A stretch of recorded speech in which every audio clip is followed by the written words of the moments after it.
So this is how I marinated my chicken adobo, guys. You can use any kind of chicken. So what I have here is a chicken thighs, and I add 1/4 cup of soy sauce, 1/4 cup of vinegar, a little bit of lemon, then a 1/4 cup of brown sugar, and you can add minced garlic, and you can have onions and peppercorn and bay leaves, then a little bit of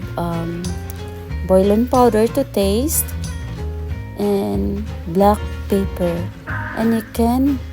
mix that well and then cover it later to marinate overnight, and you can cook that tomorrow for easy steps of chicken adobo. So